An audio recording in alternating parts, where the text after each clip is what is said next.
ద్వారకా తిరుమల శ్రీనివాస గోవింద వెంకటరమణ గోవింద అంటూ స్వామివారి ఆలయానికి వచ్చిన యాత్రికులు భక్తి విశ్వాసాలతో తమ మొక్కుబడులు నేర్చుకున్నారు. స్వామికి ప్రీతికరమైన రోజు శనివారం, అందులోనూ బ్రహ్మోత్సవాలు కావడంతో ఆలయానికి దాదాపు 20,000 మంది పైబడి యాత్రికులు వచ్చి స్వామి అమ్మవార్లను దర్శించుకున్నారు. శ్రీవారి దర్శనానికి సుమారు 2 గంటల సమయం పట్టింది. ఆలయానికి వచ్చిన పలువురు యాత్రికులు ముందుగా కేశఖండనశాలలో మొక్కుబడులు తీర్చుకున్నారు. దర్శనానంతరం వారంతా స్వామివారి ఉచిత అన్నప్రసాదాన్ని స్వీకరించారు. భక్తుల గోవింద నామస్మరణలతో ఆలయ పరిసరాలు ఆధ్యాత్మిక శోభను సంతరించుకున్నాయి.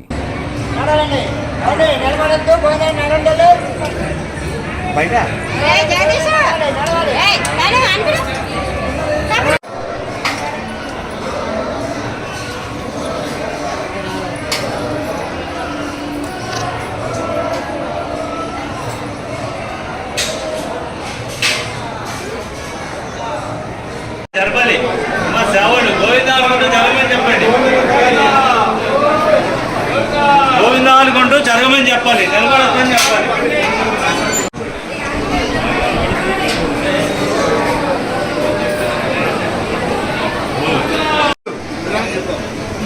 రావాలి టికెట్ ఒక నిమిషం.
కూర్చో టైం పడుతుంది. వాళ్ళు వెళ్తా ముందు కూర్చొని వెళ్ళారు.